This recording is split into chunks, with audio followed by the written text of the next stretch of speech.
I love being a disruptor inside of what people think is possible. And I think you do too. It's like one of my favorite things to do is like, oh, you think that that's not possible? Oh, okay. And then, 10 minutes later, there it is. Greetings and welcome to the Compromise to Alchemized podcast with me, your host, Dr. Neel. I'm excited to share this episode with you. It feels fitting that we have just experienced Disney as a family for the first time, me for the first time in almost 40 years, and my wife in almost 20. But the kids, they saw it for the first time, and it was full of wonder. Disneyland in uh, Anaheim, pretty huge. Just first of all, a place, an experience.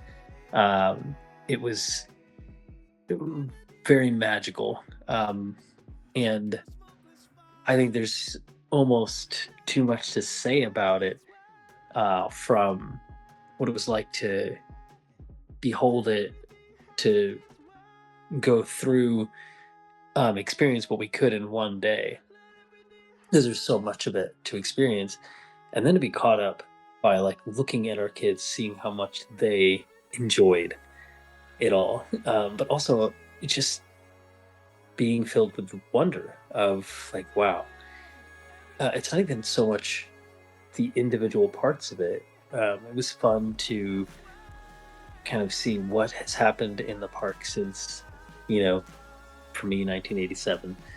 Uh, all the new mm, Bluey and Buzz Lightyear and Toy Story 5, and but there were some parts of it that just I knew had changed very little, like It's a Small World. While I don't remember all of that ride, I just remember how much of a pivotal theme it was, in 1987. But why am I talking about that now? First of all, we just went, and then when you're seeing this, hearing this, it's been almost a week since we had been, and I imagine I'm going to still feel some of these elements, but also in the conversation that now I get to have these, just the range again of people who I get to have on this podcast is just so inspiring to me, from thought leaders to philosophers, artists, healers, all kinds of people who I believe have something to share. Usually, I'm talking with people about their personal legend, and again, because this is this person's second time on, we get to go deeper, and perhaps we just get to talk more about what it is that we do. And in this case, we talk about both of our fields, both of our areas of expertise, um, and that is because when Dr. Amy Albright did this interview, she had already been out to Santa Barbara, where we got to meet up, and where we got to work, in one way, on one another. But let me intro Dr. Amy Albright, just in case there are those of you who have not heard the first episode. I encourage you to go check it out. We get into a lot more of Dr. Albright's origin story. But let me read the bio here. But again, I'm going to read it, but this is more about what we each do. And but in it, you're going to hear it's so rich. You're going to hear Amy's ability not only to go there in terms of what she does, but also articulate it. There's both very big skills, great skills. So Dr. Amy Albright stands rooted at the intersection of logic-based, science-driven methodology and holistic, trans-rational, intuitive knowing. She's worked for 2 decades to transform lives and rapidly scale or reinvent businesses. This is, yeah, it's true. And she's been executive coaching with companies ranging from valuation from 10 million to 3 billion, and seen extraordinary change there. But I'll emphasize what she emphasizes too: the one-to-one, the personal, the way that she's helped people, individuals, me included, that's extraordinary. Um, so she does have training in cognitive psychology and has a practice as a doctor of Chinese medicine, but that complements these abilities, gifts spiritually that she's had since childhood. So it's due to this kind of combination of her brain's pretty great magnitude field of coherence and other attributes. Whole on neuroscientist Dr. Dear Pearson immediately placed her atop, in this top tier category of like intuitive, empathic, and perceptive individuals. So yeah, it's part of this that helps her have this capacity in terms of her brain signature to see, to create transformational shifts in others. I call it her appraisal gift, right? So the like a jewel, or a jeweler appraises. That is an ability she has with people, and structures. So um, yeah, then we talk a lot about the way she navigates, and for that I'm excited to see what you learn. But in addition to us getting to collaborate with one another, to cross refer, to delve into topics like neuroscience and empathic realms and creational healing, creational fields, um, there's also the big appreciation we have as friends and journeyers. So definitely. Well, I want to point out two things though. First of all, um, Hold On Experience is what she is, both CEO and co-founder of, and along with Dr. Drew Pearson. Whenever I tell people about what she does, I just get to say like so much, and it's this intersection, like I said, neurofeedback. But there's so much more. So that I can have like a little bookmark here of what she's doing. Um, there's the whole on field, and I believe it was called the Mystery School before, but it's like a 3 month cohort, invitation only. So there's just some really great things. You can also just contact uh, Dr. Amy and hold on. You can go for in-person retreats, but there's also what I just mentioned, which is all virtual, all remote. So a lot of ways to interact, a lot of ways to learn. So encourage you to enjoy and dive deep, and can't wait to hear what you think.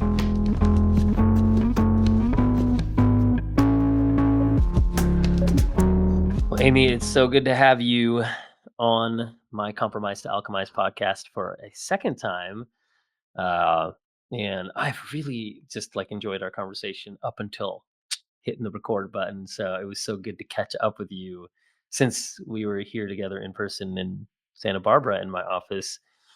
And I've been really excited to catch up with you since then. So I feel really good that we had that conversation, and just was really beautiful. So thank you. Thanks for being on.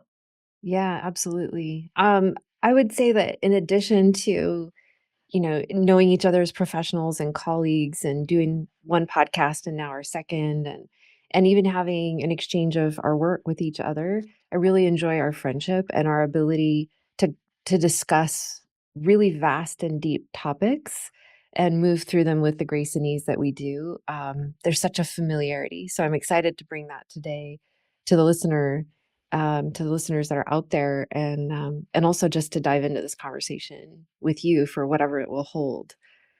Yeah, thank you for bringing up the friendship part. That's so true. And I'm really thankful for that. And it feels like from the moment we first talked and then until now, and it's like it's been just a deepening appreciation of enrichment, and just like joy, and I really enjoy like who you are and the different ways that, like you said, like our conversation can go to great depth, and you know it's not common, so that's very, very, very special.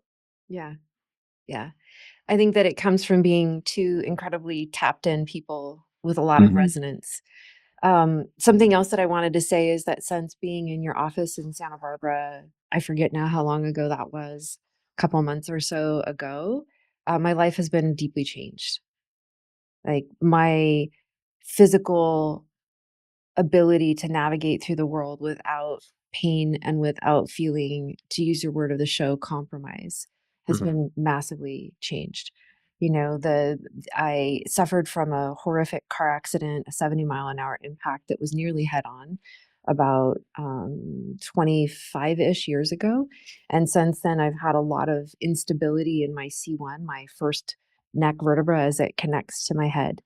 And it has led to not just chronic pain, but the inability to take on a lot of activities and to be able to like do things safely without essentially not just giving myself more neck pain, but because C1 is so innervated in the way that it is, and it's so critical for the entire central nervous system function, which is pretty much everything for the Mhm. person that doesn't know central nervous system well.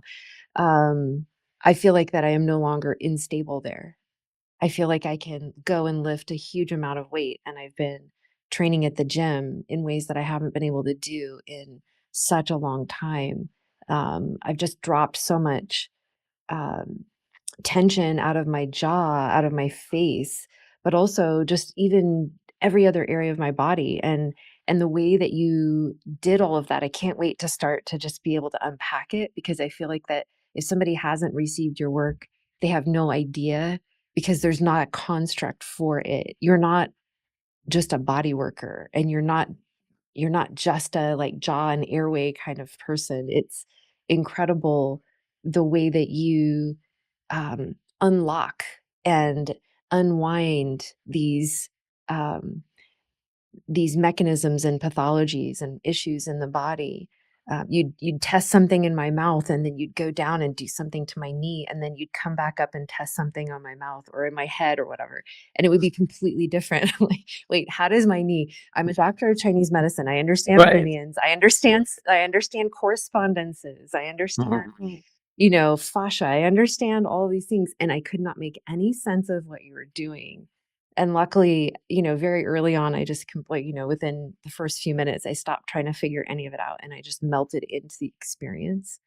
And I just have to tell you, I'm so deeply grateful. Like, I'm just so, so grateful for you and for what you carry, for the difference that you've made in my life, for this medicine that I know that you've developed and that you're teaching to others, and also just for the uniqueness that is you, right? That is you, that is your own connection to this intelligence, which is clearly something that you're tapping into, because there is no other explanation for something that is so pivotal and remarkable and potent as a medicine to have been innovated in one lifetime. Like this is the kind of thing that it should take many generations of people to be able to create. And I feel like that you just inherited it somehow through your Mm. being. Like you tapped into something that is literally genius. That's what I tell people. You've got to go see my wizard genius friend that does, I can't even describe to you fully, and go see him. And he's in Santa Barbara, and it's completely Mm. worth it. And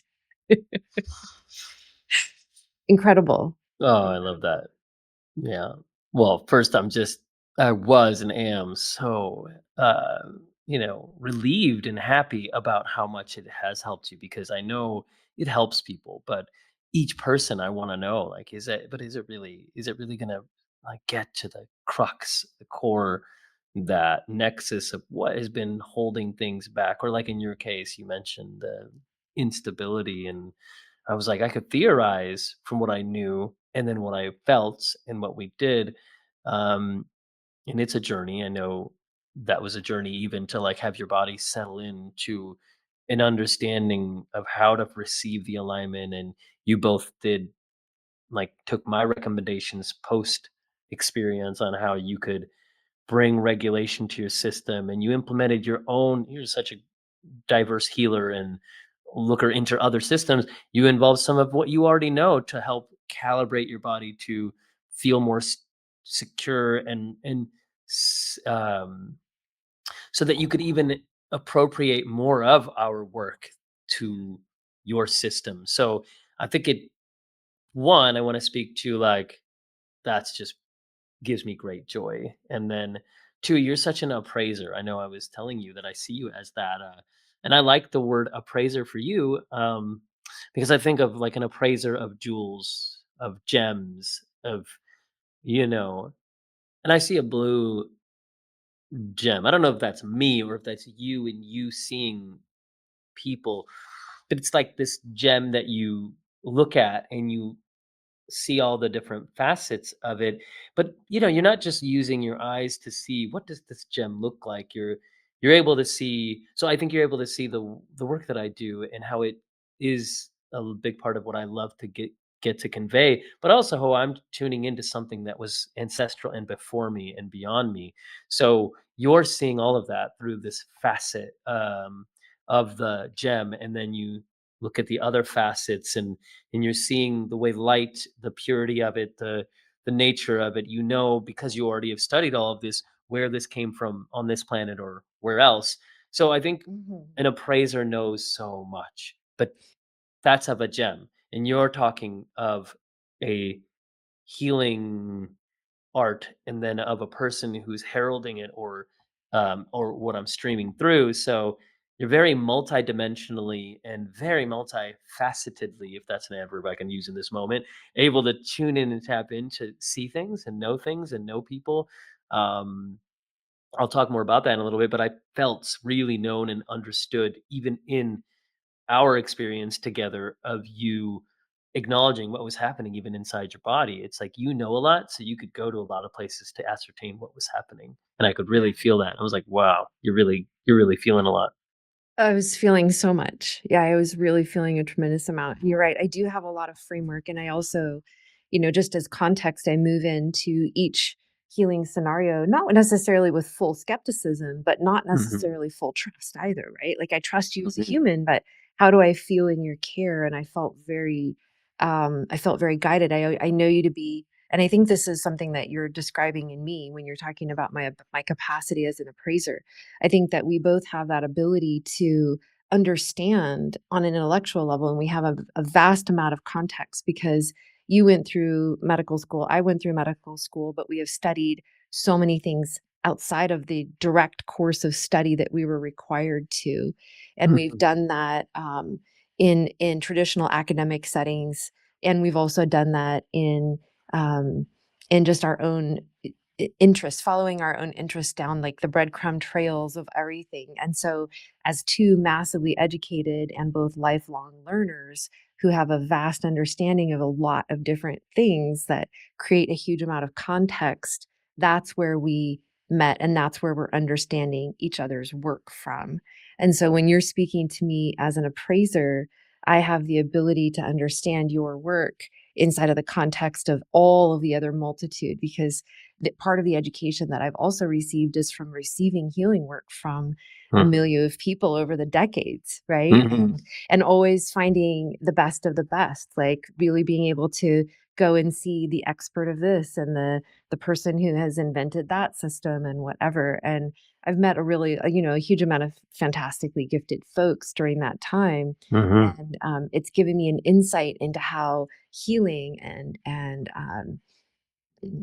reality really are strung together, right? Like we're not different than the rest of reality. It's like how what is possible inside of the space of transformation and alchemy in every regard, including in the human form. And so when I was working with you, that's why it's like, as many words as I can bring to it, it's still a little difficult to put words to. And I know that if you drop either of us into an academic setting where we're challenged to use only our left brain and to only, you know what I mean? Or it's Yeah. kind of, but only a certain part of us can come forward that we Hmm. can hang in those classrooms or those settings with professionals and colleagues. But I also know that a part of what is true about both of us is that we have the ability to understand things at such a different level, and that our ability to articulate said understanding is somewhat limited compared to our ability to be inside of the understanding. And I think that that's what's allowed for both of us to make such clinical impact over the decades, right? Is that we know where we can safely do no harm. We know where Hmm. those parameters are. So that's not an issue. And because we have such a depth of understanding, not just in our experience set of domain, but in general, and we have the ability to navigate in such an incredible way in that felt knowing and to really be connected to the person that we're working with in that moment. We have a huge capacity that we can bring through in that felt way, in that gnosis, in that moment. And we're willing to take those risks. We're courageous enough. We're challenging ourselves enough. For me, and I think it's the same for you, it's like I'm so devoted to whoever I am with in that moment to be that most accurate appraisal, to do that most accurate appraisal, I should say, or to be able to, and you're an appraiser too, you're constantly testing. That's the other thing in your work. You're constantly like doing something and then remeasuring. Did we get that change or not? Right. And did the change happen in the sitting down or the standing? Or, like when the posture changes, does the work hold? So in our ability to make a change and to measure and to understand and to navigate an entire system through. Because I feel like another thing that's true for both of our work, although it's very, very different, is that we're navigating an emotional, energetic, Hmm. physical, physiological, and also kind of all of the somatics of stored memories and traumas all Hmm. at the same time. Because if we don't bring the whole system through, any one of those areas can backtrack the Yeah. progress. Hmm. Yeah. Yeah. So much. Yeah. And Yeah. Such a great way to articulate that. And um, I feel, yeah, that it reminds me of the kaleidoscopic approach of, Thomas Edison, how he, like the way you were talking about it, because I know this is the way you think. You were thinking in that multifactorial way of like, but it's not linear either. It's not like, well, if I do this and don't do that, this will happen. It's like you're holding space for the different, places from which, or the different fields from which, I could say my personhood exists, like taking into account, I know you did this. I'm pointing over there because that's where we were for my session. We were over there for my session, right? That's my right, table. right, right. Or you were sitting in my chair, and the red chair is standing, and all of those things, and yeah. So I'll hop to there in a second, but hop over there where you were, um, and when we had a little time before where we talked, and I think that was helpful.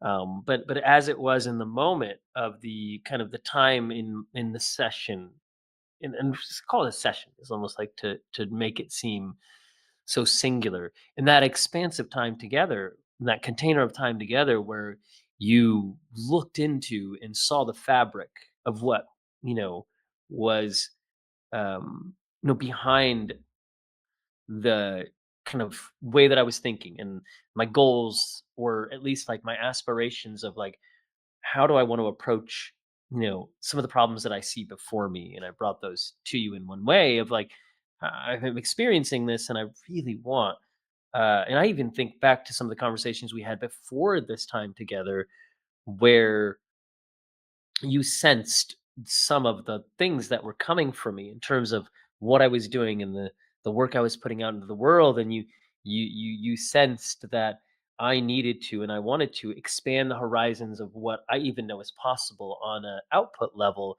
not just physically or creatively, but with my full capacity, with my energy, and you saw that, and I could feel that it was a very geometrically sound shape you were describing of who I am in the field that I carry, and my energy levels and my whole being. So when we were sitting and talking, I could tell that you were taking that all into consideration.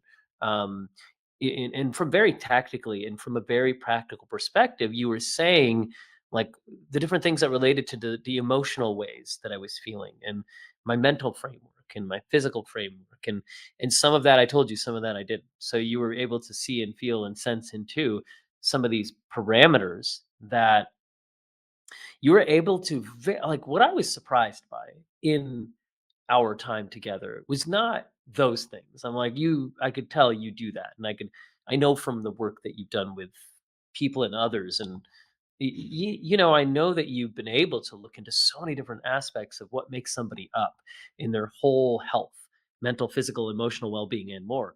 Um, that and I know your understanding of the brain is so really very, very intricate and Chinese medicine, but you were able to go to such a practical place Mhm. in our conversation that had to do with something that I couldn't let go of and that I couldn't leave behind. That I did to some extent think I did leave behind, but that I was still visiting in my emotion, or let's say, like, I was feeling like a sense of sh- responsibility that wasn't mine. And I think the way that you went about it was very delicate, very careful, and so practical and grounded that I'm like, wow, I wouldn't have thought that's where we would have gone. And yet it was underneath a lot of the other things that were making me, or that were making it hard for me to stay vertically expanded, upright, broad, and confident, and feeling safe and secure, and feeling like my voice could come through so that I could do the physical exertions of my trainings and speaking and teaching and inventing. So, in a nutshell, I say, like, you're not only a consciousness guide and explorer to the fabric of someone's internal cosmos, but I felt like you were a very caring, careful counselor, even though you're not counseling people, and this is not what it is.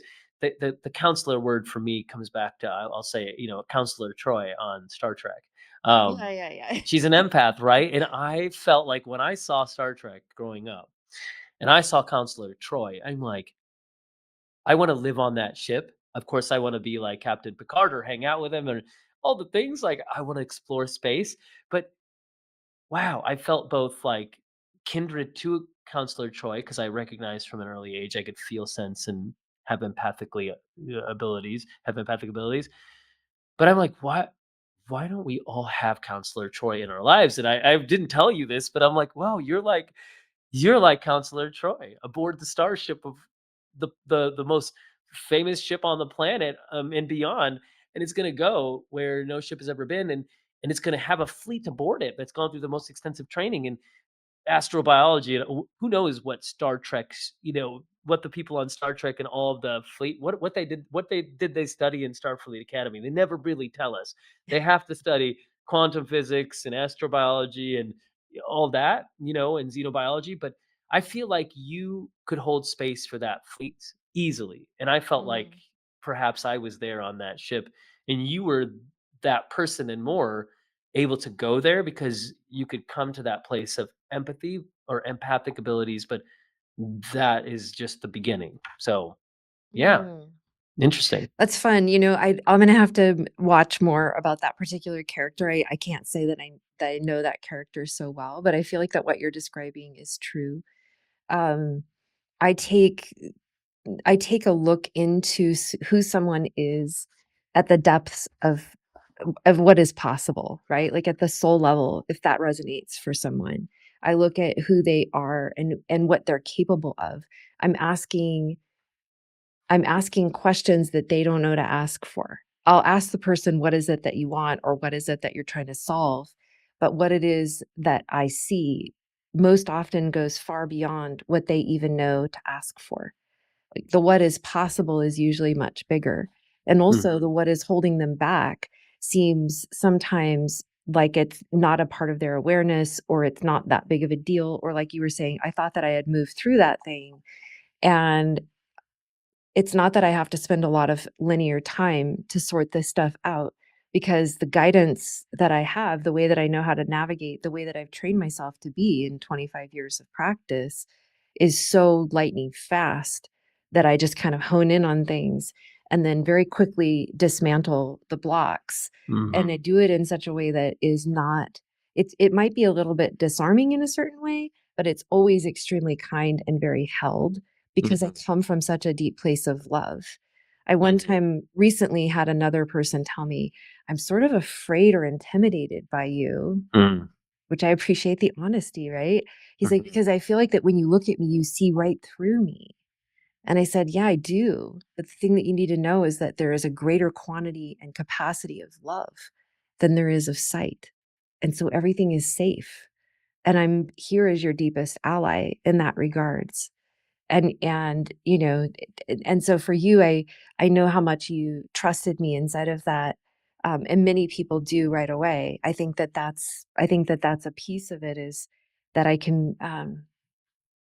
that I deserve the trust, essentially, Mhm. that I'm worthy of that, right? For people, if for 2.5 decades to tell me their deepest secrets, or their hardest pain points, or whatever it is, and to know that I can see even beyond that, but that I can help them to solve it. And so it takes courageousness to show up inside of that space with me. But then at the same time, it just requires receiving, because everything is there, like the Mhm. love is there to support the process. And the process itself can be extraordinarily fast. That's why I don't feel like I fall under the idea of a therapist or even Mhm. a coach, because I feel like in therapy the model is, this is going to take a long time, you're going to get marginally better, and it's going to probably suck the entire time also, which is like, Mhm. who wants that? Like, that's not a good model. And that's not fair to all therapy and therapists, but they think that that's a lot of the preconceived ideas that are underneath, right? And that's a lot of what turns people off to that. Um, but I think also with coaching, it's a very intellectual process. Most coaches are trained in a very, thought construct, ask the right questions, think about it at the level of the mind, hold the accountability.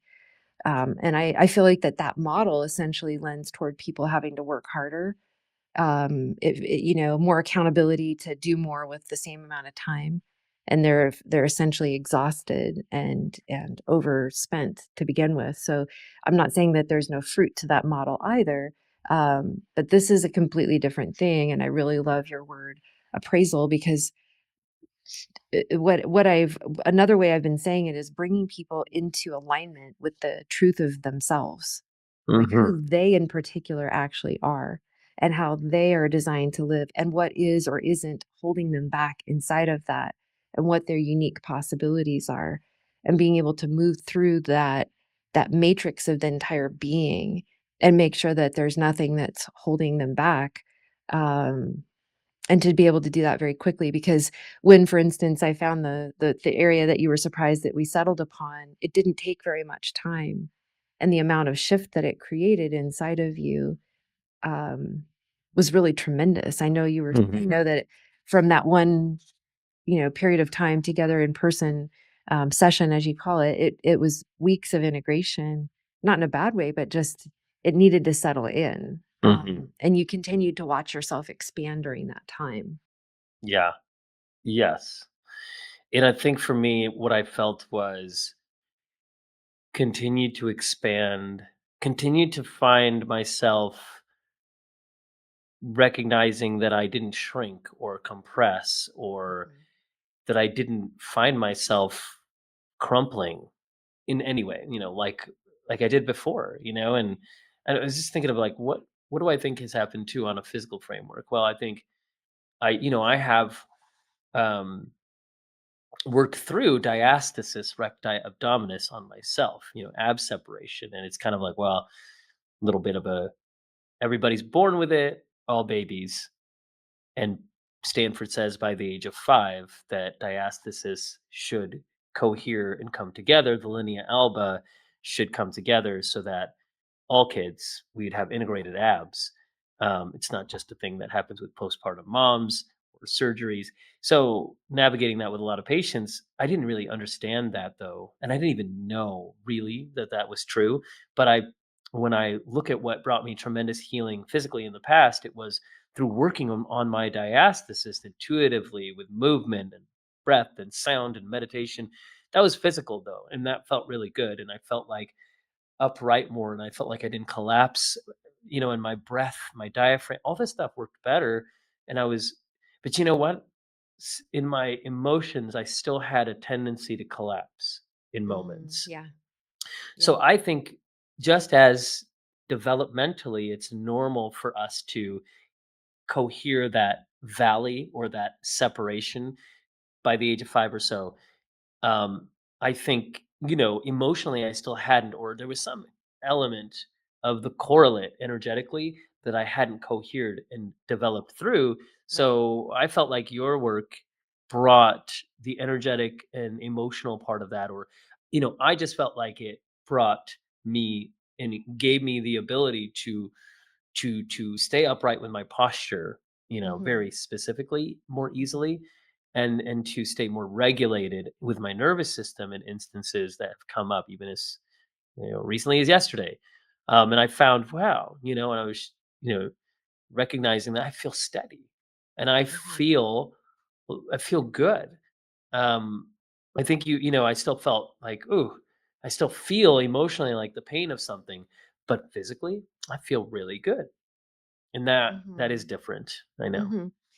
Yeah, and I think that the distinction here, like, on a physical level, if somebody has rectus abdomini going on, they're not able to hold their abs together. It's not like they can just tell themselves, "Okay, I'm gonna make, the left and the right side of my rectus abdominis come together, and or I'm gonna hold a certain posture with ease," because it's not physiologically available. And so somebody can effort their entire life to try to stand up straight or hold their abs a certain way or fix their gait, and they can do a lot of mental loops around, oh right, sit up straight, oh why am I not sitting up straight, they can do that kind of a thing. They can do some maybe workouts at the gym or whatever it is. They can do ab work, and it's still not going to physically change for them. And it can't change until the real healing place, till that real alchemy takes place, and the actual physiology changes, right? But in this case, now we have this additional layer that you're describing, and I would say it's much the same. Somebody can say to themselves, why don't I have, I'm not saying these are your things, but why don't I have better self confidence? Why don't I just get out of my own way? Why don't I just basically stand up straight in life? Yeah.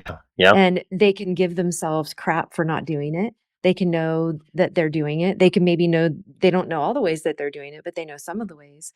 And they have this experience of themselves and reality that is unable to do that with ease. And then when we change it, is working at the level of alchemy in the ways that I do is similar to you, in that we're changing the way that the person operates at such a baseline level that it's easeful and automatic. Mhm. Like, Yeah. I'm not thinking anymore, "Oh," I'm not thinking to myself like, "Oh, I should really relax my upper traps." They're just relaxed now Mhm. in a way that they've never been since prior to seeing you, like, ever in my adulthood.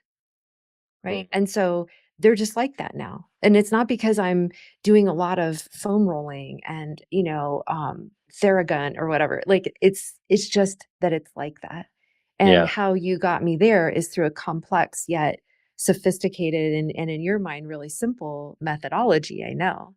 And how I got Mhm. you into that space where you can stand tall. You're not working for that anymore. And I think that that's a really huge paradigm shift, because what I see are a lot of people who are aspiring to heal up their posture or have better confidence or better be able to serve the world, try harder, Mhm. right? And then punish themselves for the places that it's not easy or that they're not successful, but they don't have that basic, raw material.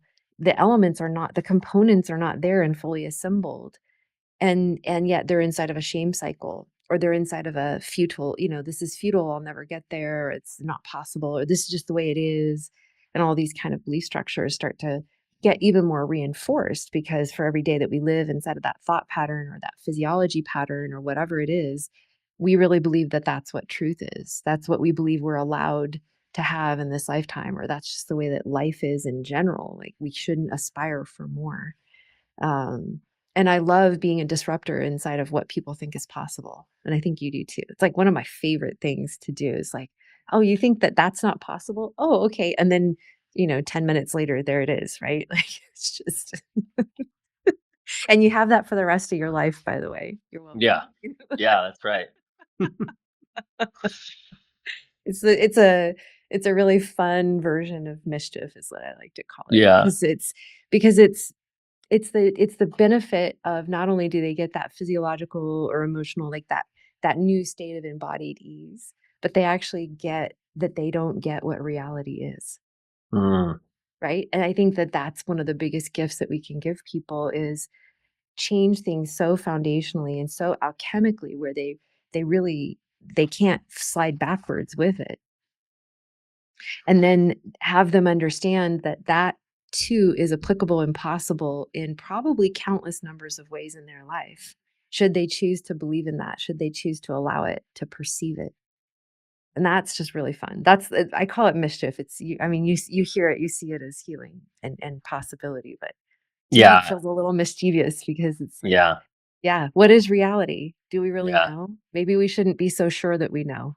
yeah. And I like that. It feels fun. It feels like, ah, this is the playground of life, and these are the colors, the palette we have to choose from. It's like to disrupt what people know is like, well, we all need that. We need the smelling salt, so it's, we need the to wake up. I think it is like, what is consciousness? And it's like, just can we wake up to what is really possible?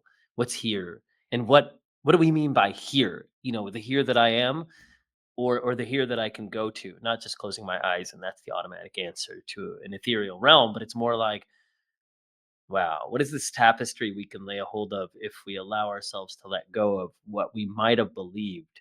And I just feel like, that is a beautiful childlike way to live, and I recognize that in you. And um, where I felt like you were talking about these things, especially we were touching on my like the interpretation in terms of the diastasis, which I really liked your interpretation.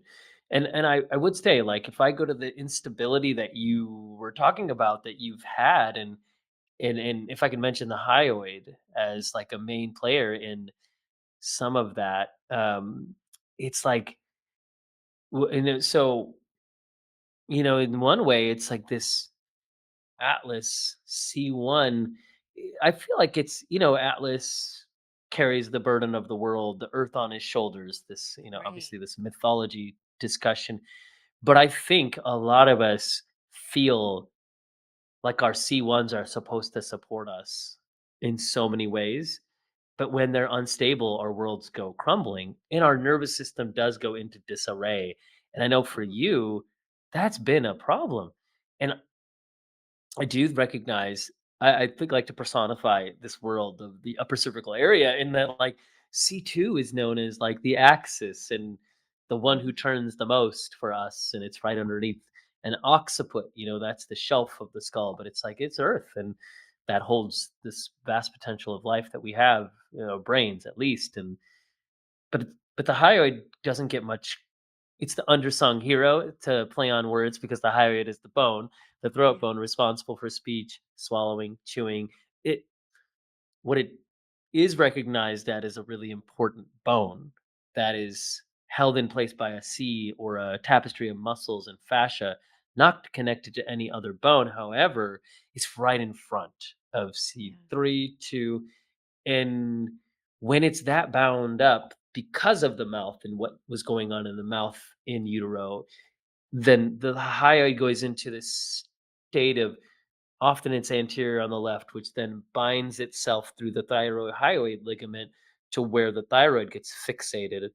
And when those adherences are there between the thyroid and the hyoid, it pulls that C1 into instability, and it creates this shaky ground that our head sits on. And then, of course, that interacts and interferes with the brainstem. And this is all kinds of alert for our body, because our brain's like, hey, there is something. We need to get a handle of that. And um, so, even though there was a lot more that's happened, you've had a lot of gifted um, therapies and healing work that you pursued and received, and and even in the context of what we're talking about, this is not the only one thing that we did. And but when that hyoid shifted through a waterfall of events, that was mainly a few areas that shifted, that created this upstream releasing of tension in the mouth, and then as a byproduct, then the tension that went into the hyoid released, and the thyroid was part of that. That easeful and automatic, those two words you described on both of our systems, I feel like I pay homage to the simplicity of the body. And if we just unlock the thyroid in a couple areas, the body and the brain know what to do, and they send it, the body goes into this phase shift, is what I love to say that people are experiencing, to where like all like 70 areas go into a more aligned place, including the hyoid. And I feel that when that hyoid finally let go more, your C1 was like able to rotate back. And because I could feel it when I was working on it, I'm like, it doesn't want to be pushed. The C1 doesn't want to be nudged. It doesn't even want to be approached directly.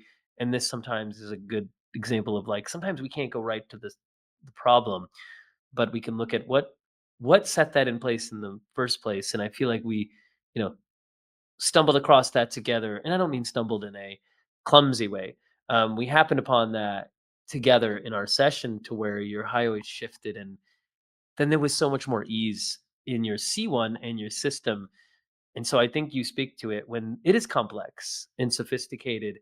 Um, and I feel like when I was given this intel, and then I also matched that to the pattern recognition that I saw in the copious notes that I was taking on people, it all became very simple. And I'm like, oh, that's what's happening. But I think our bodies are so amazingly made. And I also think that speaks to the way you work too. It's like, they're made so amazingly. So should it be that we need to calibrate 70 areas to get one main area to let go? I don't think so. Yes. Similarly, Yeah. energetically, do we need to tackle all those pain points and problem areas? Because I think likened it to the way that I work, I'm like, my goal is just to find the one or few things that made the biggest change. Because if I can find that and that creates this dramatic effect in the body, that's way less for the brain and body to hold on to. And it's way less for you to do and uphold. And I think that's why the work can last longer and be more effective. And like Exactly. your work, I think you were able to go to the crux of the matter. And it seems so simple, but it's not, because it's underneath the jumble and the waves and the distortions. And then if you can go to that one place, then that's how simple it can be. But you arrived at that through a very nuanced way of looking and seeing. Mhm. So it's really cool. Yeah. It Wow. is. It's amazing. No, and when you can go to that place that creates the cascade of change, that creates, as you're calling it, the phase shift, so that the person is now liberated of what looks like 70 different pushes or pulls in your story. And I would say the same thing is true within the way that when people come in, they think their life is so completely complicated, or they can't get through something or whatever, and they're continuing to point to the predominant symptom, just Hmm. like I might have been pointing to, "No, it's this vertebra here. What are you doing in my throat? Or what are you doing on my knee? Or why are you messing with my foot right now? I told you it's my C1, right? It's Right. my atlas." Um, but when you know how to find that really deep root cause, and you understand these systems of interrelation, and like you said, it's essentially it's really next level pattern recognition, that pattern recognition that goes beyond the patterns that we're taught in our didactic education, right? It's not for a lack of education, and it's not an argument to the education.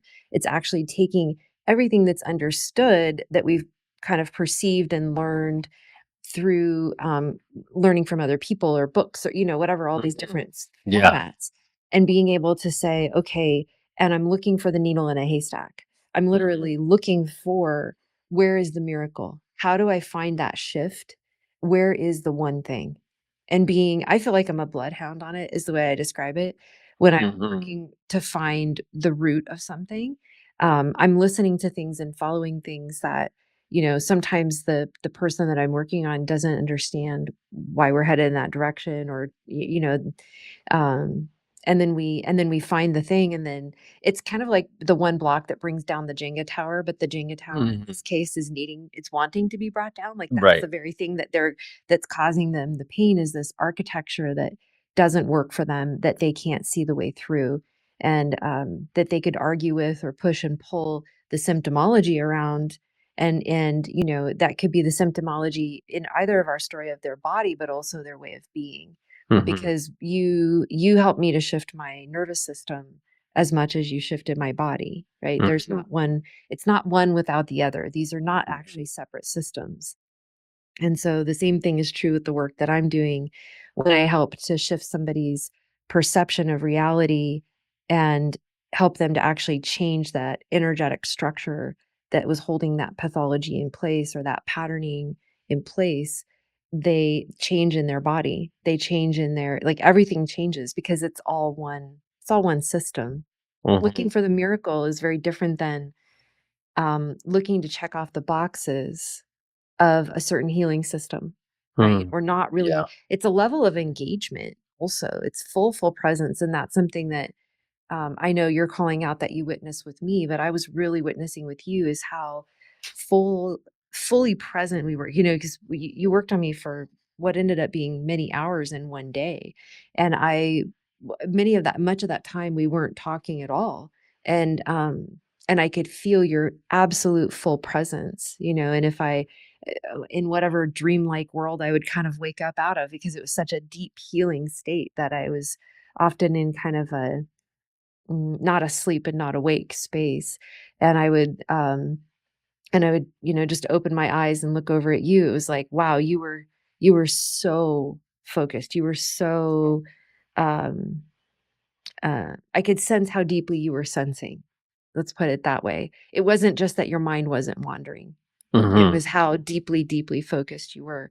And I feel like that's, one of your predominant ways that you get the results that you do is via that depth of tracking and being able to not lose the plot, like not, start wandering with your mind or start thinking with your with your analytical mind even, right, about what's happening, but rather feeling and working deeper into layers of pattern recognition and depths of listening to what was going on with not just my physiology, but also my nervous system, because you were getting that feedback loop from my body as you were, Mhm. palpating an area or whatever, and you could feel how resistant or open something was. And then if it didn't want to be worked on, you'd go over here and work it from a different direction.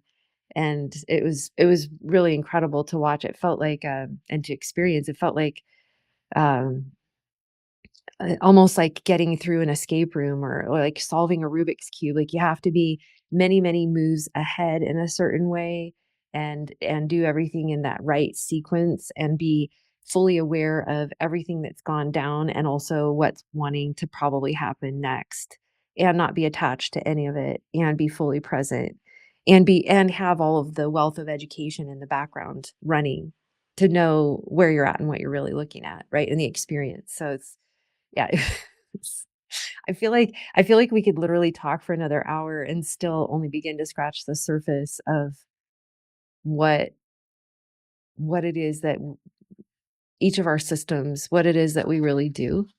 Mhm. And I feel like that it's important not just because I mean it's helpful to talk about each of our approaches and what the results that we get. But again, the one of the main fruits of this conversation is to help people to understand what's possible. Yeah. So if there's a practitioner listening, in what ways are they opening or shutting down this very threshold that we're describing, that we're dancing with in our work, Mhm. right? Mhm. Mhm. And then, maybe it's not a practitioner of any kind that's listening, but they're just really into understanding health and um, consciousness at a different level. And Mhm. what we're describing is applicable to every holographically, it's all the same thing, right? Like Mhm. the way that we approach every given moment, are we sitting on the precipice of and searching and feeling out into, not searching in a grasping way, but allowing for a miracle? Are we allowing for an opening? Or are we going inside of rote memorization or believing that we're not, able to tap into something or afraid to tap in or whatever it is, and therefore really limiting what is possible. Um, and to that note, I just want to share, I don't remember if I shared it the first podcast that we did, but in my first month of practice, when I would walk in to meet a new patient, everybody was new. I had a brand new practice, right? And so for that Mhm. first month, that first year, I was meeting so many new people. And what I realized is that I knew why they were really there. I had their chart and they had filled out their forms and whatever. And I'm like, yeah, back pain, digestive problem. Okay, yeah, I get it. But we need to what's really going on is, right? And Mhm. so that deeper understanding started for me, well, before even I started my official practice, but definitely 24 years ago. Um, but also started this very thing that's still the driving force. And I think that's something that's applicable for everybody. And I see very much in you is that depth of, maybe we call it a prayer or a desire, whatever we want to call it, it doesn't matter. But it's like an oath, basically. It's an Mhm. oath that Mhm. says, I'm going to walk in and I'm going to create the deepest possible miracle. Mhm. And if any Yeah. part of me decides to be insecure, I'm going to tell it to shut up. And I use that word very medicinally because I'm normally not Mhm. harsh, right? Yeah, But it's like definitely there not. is no room for that inside of Yeah. this session. This Yeah. person is coming to me for help. They deserve anything that can be brought through. And I'm not going to let my own insecurities, my limitations, my limited belief structures about what's possible for them, what's possible for me as a practitioner, none of that has any place in this room. And Mhm. if I start to go there, it's a big, firm boundary no. And I'll tell myself, you have the right to be insecure on your own time. You do not have, and this is how I started 24, 25 years ago. You do not have the right to be insecure when you're working with someone because Mhm. you are blocking what is possible. And that is not okay. You cannot take from this person in that way. Yeah. Right. And for me, is it reverse psychology? I don't even know how to describe it, but it is such a firm boundary that says, I'm not going to create limitation. I'm going to create possibility here. Yeah. And I am so dedicated to that today. Mhm. Yeah. I see it as integrity. Like you hold yourself to this place of, and I think integrous means several things. Like you believe that you can give or allow for what is most possible for all of the possibilities. So if there's anything in you that is not fully present, because you talked about being present, I 100% with you, I sensed that. Is you're speaking to those parts that say you're even speaking internally to yourself to to have all of yourself arise to the level of possibility that is possible because you want to bring that full experience and that full capacity to allow the full potential of the one you're with, of the ones you're with to flourish. And I think that's a very, oh, I wasn't going to say this, but it's true, but it's a very maternal, um, Mhm. fertile, growing, nourishing, and we need this feminine polarity to be more and more present in our work and lives. It's a very fostering, growing nature. So I know you said you're not harsh, and you are not.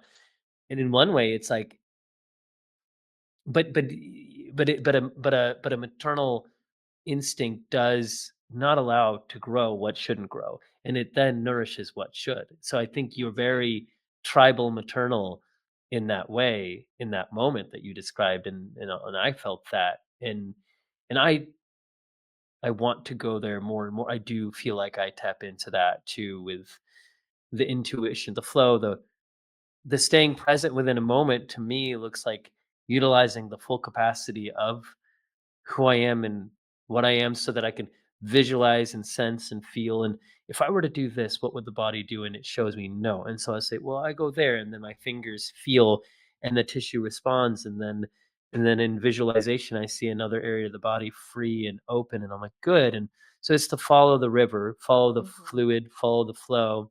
Mhm. But in one way, it's to make obeisance to what is possible. And I really love that you kind of encapsulated it such as, because I was thinking earlier in uh just earlier when you were talking just a little bit ago, and how you were really describing a lot of what you were sharing with me as the creational field.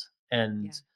I love when you talk about the creational field, because even though I have thought about it, talked about it, it wasn't until our time together that I felt really validated in somebody who explores that and who taps into that. And because you are such a savvy, experienced person, 24 years in terms of, you were talking about practice, and I can think back to like 18 years and when I started and how I learned and all the things that have taught me. Um, and I think you spoke to this too when I realized, I may be working inside a rubric of airway and feeding. I may be inside rubrics.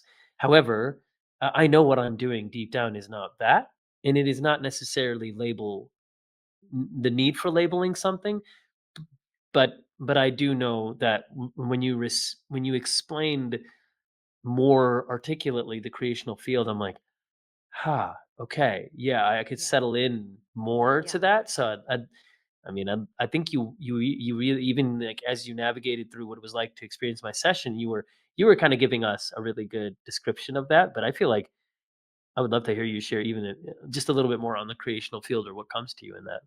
Yeah, totally. When I started my practice, the movie The Secret had just come out, or Hmm. it was about that time. And so there were so many people talking about and really into manifestation. And um I mean, as being on this path very intentionally for 32 years, I've seen a lot of things trend, Hmm. and I've seen how they kind of play through, right? And how they recycle, and just like fashion, right? It's a field that has its trends and inputs and outputs. So anyhow, manifestation is very much about the self. It's like, what can I do? I want $1 million. I want a parking space. I want a new house, whatever it is. And people make vision boards, and then they really they work hard inside of it usually to make the Hmm. thing happen, whether that's they say their affirmation 1,000 times or whatever it is that they do.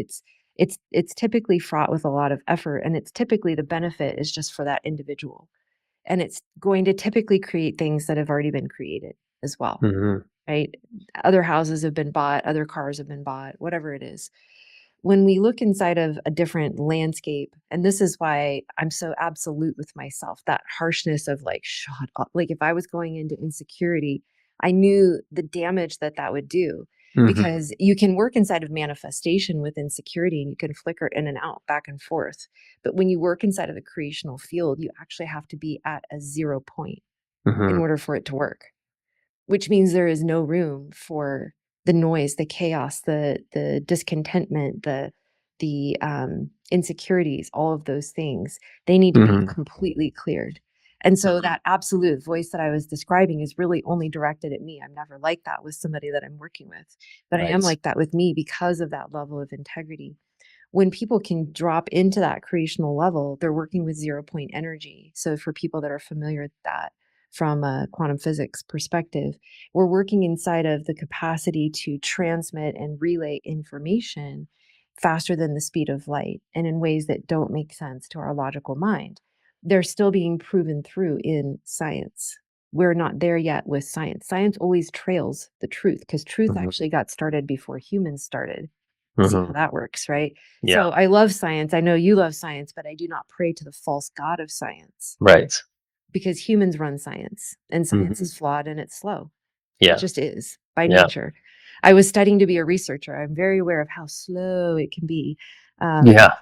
Anyway, so when we're working inside of the field of creation, we're working inside of the space where there is no you and there is no me exactly, where we allow ourselves to feel the unified field and be in it, not just think about it, because thinking about it is a part of that other paradigm, right? The Mhm. intellectual mind and the thinking about it isn't really a part of the field of creation. We can bring the context. So the way that we're describing, we have this intellectual and didactic training and all of this understanding. We bring that with us because we're always bringing in safety for ourselves, our patients, our clients, whoever. But what we're doing when we're working in the field of creation is we're allowing for a flow of energy and information and an intelligence that is something bigger than us. And also for impulses to move through us that can create different outcomes. So if I think that I'm going to do the work and I'm going to help this patient and it's going to be up to me and it's my doing and I have to learn the thing and I have to, whatever, it's automatically shrinking down into this very flat paradigm of reality where it's the only amount of impact that I can bring comes through a very narrow sense of self, versus inside of the field of creation, we're working with the infinite. And I'm remembering that anything can move through anything. And I'm basically working as a conduit for that. And it could just be an insight that comes through. And it's a nugget that I needed to pass off, or it could be an unlock of something on a different realm, right? An energetic realm. Or I also do end up touching and doing, as a doctor of Chinese medicine, I do put in needles and do things like that as well. So it could be something that I'm impacting physically, but it can also be non-local, because that's how zero point energy works. Mm-hmm. That's how the unified field works. So it can be non-local, non-specific, and it's actually an unleashing of a huge amount of power. And when I invite people, kids are really easy to invite into this field and into this capacity. Adults, I usually have to convince them that they're safe to be okay to just give it a try. But when I get adults into that space, what they often describe is that it's a grounded, intoxicated kind of combination, and that the miracles start to really flow in their life in a tremendous way, and that those miracles serve the greater good. Mm-hmm. They arise in ways that they could not fully understand, and they represent greater freedom rather than ensnarement, because over in the land of manifestation, if it's me doing the thing, then I have to prove I'm good enough, and all of those kind of things are looped in there. And then once somebody manifests something, often it's for them, and now they want the next thing, so they're kind of that rat hitting the feeder bar, inside of Mm-hmm. that extraction or consumerism, or the satiety never comes for a feeling of fulfillment. And also what it is that they're procuring is often limited in its impact, versus when we work out into the field of creation, we can actually change paradigms, and we can give birth to things that never existed before, and create a whole different lineage, or create an entirely different reality that has never been created before. And I really feel like at this time it's very critical that we come into working in the field of creation. We know that extraction, the dark sides of capitalism, all of this individualism that is hyper individualized, right? Like, it's important that we remain distinct, but it's important that we also understand our innate interdependence within each other and also to nature. And when we live in that way, we have another paradigm that's available to us. And I think inside of that way of being, however much mastery that we can have inside of working in creation, and inside of working inside of that understanding of the unified field, that's where we then are going to be able to find our way through, right? Like, the Okay. as a species, as humanity, as stewards of the fate of planet Earth in many ways, um, Mm-hmm. is Yeah. through this unified understanding and getting ourselves and our the ways that, to go back to your words, a word of integrity, the ways that we are out of integrity, they have to move. We have to be willing to step into a deeper integrity and alignment within ourselves, and do things that are not reckless but are not Mm-hmm. prescribed, right? We have to be willing to live outside of what we've been taught exactly, while also doing no harm, Mm-hmm. in order to find our true self, and in order to find that alignment, and in order to create and innovate and work inside of creation in the way that we're really designed to, especially in this massive time of change and transition. So Mm-hmm. you got me going on a bigger topic Oh there. That yeah. might have been more than you were looking for. No, that was really so good. Thank you. It was like a beautiful outpouring download, and so much wisdom on what you shared. And I think the looking for what's good, like looking out for what's possible in others, integrity. Like you mentioned this, and it's like when we're integrous, when you have integrity, like you, Amy, do look to find what is most possible for someone, for all kind, you know, um and looking for the good. I think you spoke to this. It's like, yeah, ensnarement you mentioned. I thought of entrapment. We were maybe before or earlier, you mentioned the tyranny. You mentioned we so to stay to what's true, to what's possible, to what's good. It's like, I think you said something akin to when we clear there's a machete image I saw, or something like, you get through the weeds, and when you take a machete, or when you clear what's the obstruction, it's like you stick to what is true and what is good and what will do no harm. Mhm. It's holding those as very much like you told me, or like you explained it earlier. It's not just Neil. You were saying to me, or you were saying this to us. You were saying it's not just that you weren't wandering; it's that you were present. And I do think that is like very simplistically this difference between wellness and health. And wellness is the absence of sickness, yet health is the presence of the abundance of physical, mental, emotional well-being, and more. If we add Amy's addendum to what health is, and looking at the all the planes of existence we could talk about. So it's really powerful, and I feel like it's really poignant. And yeah, it's an aspirational message that you shared, and I feel like that's can help elevate us to out of the mire, out of the ensnarement, out of the trapping. They're inevitably all around us, but Mhm. like you said, to stay integrous, and for me to stay steady with and not crumple and not deflate or not allow any of my being to come to prior resonances because they don't exist anymore. If I can get there, and they do, so that I can align with what is true and good, and in that way, I don't fall down those holes in the ground. I think Pitfall was a really old school Atari game that was way back in the day out there, and all you did was don't fall down the pit, and you had to hold on to the vine to swing across the pit, and it was so simple game, but yet we played it, and I think like you as a person, as a friend, held a rope that's like a vine, and you're like, just take that, and then I swung across the pit, and you That's make it to right. the other side of the pit, and I feel like if we're there Mm. for one another like that, then we can avoid the pit in so many ways in this life. Yeah, absolutely. I love that. I love your Atari and Star Trek references that are making Yeah, right. everything. It's like these massively complex things super simple. They're like, just don't fall in the pit. Yeah, it's I good. It's that's exactly, I mean, ultimately that's exactly it. And within supporting each other, and within the evolutions of consciousness, like essentially those pits can still exist and they are forgotten if you're operating in a certain way. yeah, You lose yeah. the pathway back to it, right? Which is that's that definition maybe that we were describing of ease and of real alchemy. It's also really freedom.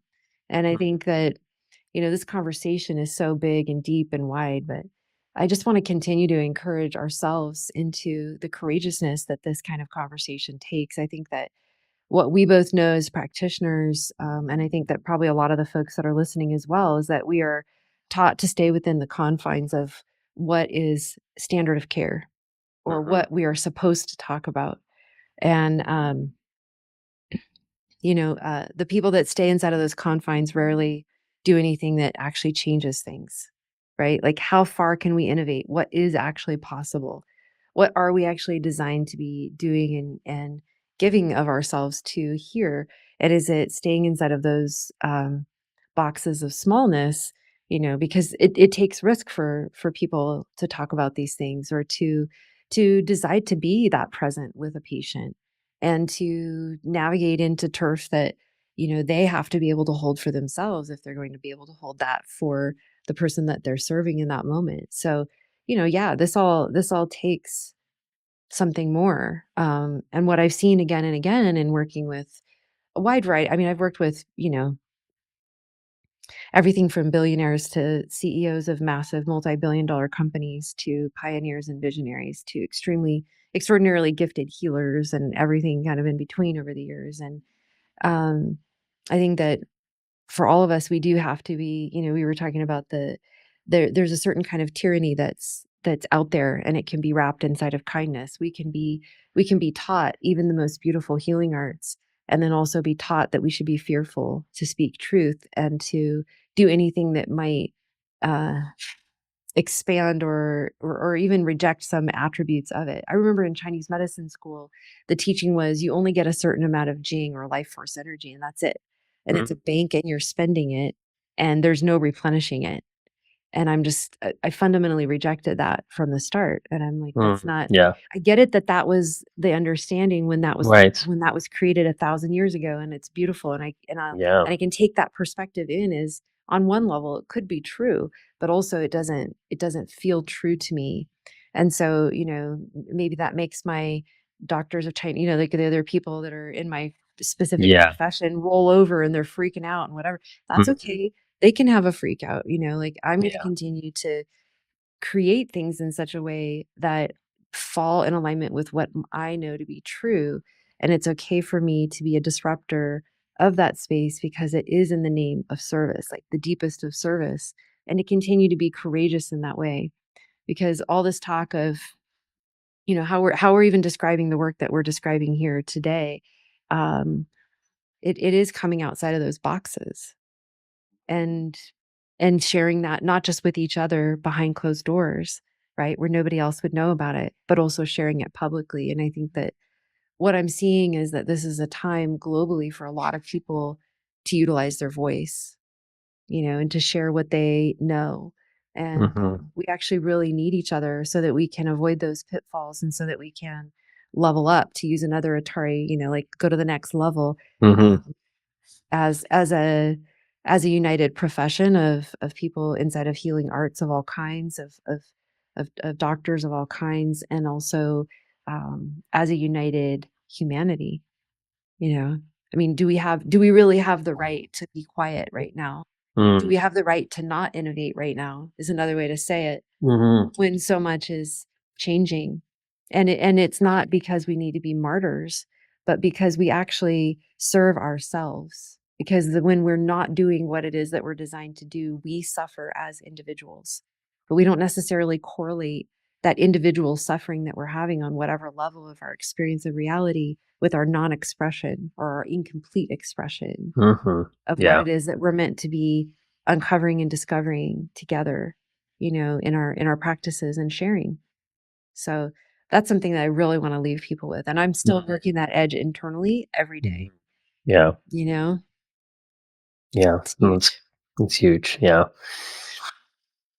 Well, it's a wonderful place, I think, for us to let bloom those seeds that you gave us there in those drafts, multiple ones. So yeah, it feels beautiful. It feels expansive.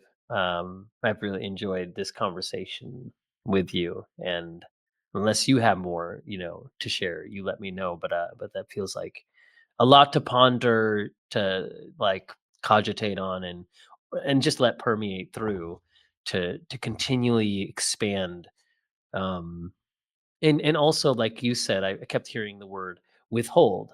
Like, do we have a right to not speak? Meaning, uh, there's what we have to give is what some need or many need, and so to not withhold, because Hmm. there is great gain and benefit and beauty and bounty on the other side of the giving. Hmm. Both for us and for people that we haven't yet met. Yeah. Right. And for the other practitioners that are holding the other pieces of the fabric of this patchwork quilt that we've all been working on for decades. It's time that we Mhm. come out and really know each other and put it together, and be willing to be seen and to speak. It's so time. Feels Yeah. good. Yeah. Yeah. Yeah. Thank you, Neil. And again, thank you for massively transforming my physical and um, neurological, emotional landscape with your work. And I'm really looking forward to coming back up for a visit and having more time in person, just to spend time together and also to receive more of your work. And I'm so, so grateful that you've dedicated yourself to this life's work that you have, and that you are the gift that you are into the world. It's a blessing. I really appreciate you. Oh, thank you. It's a privilege to be able to journey with you. Can't wait to see you again. And yeah, I'm benefiting from, and I'm so thankful for how your work has helped me. And I can't wait to go further and foster that and collaboration, but friendship as well. Thank you for listening to the Compromise to Alchemized podcast.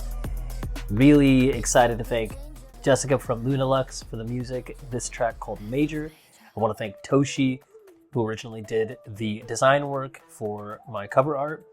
And then I also want to thank Alyssa from my team for podcast publishing, my whole team, including Kat, for heading up my world. And then also definitely want you all to follow me on YouTube, follow the podcast on Spotify or Apple or wherever you get your podcast, comment, give us a rating, and also Follow me on Instagram at Dr. Neel Bulchandani so you can stay tuned to my latest.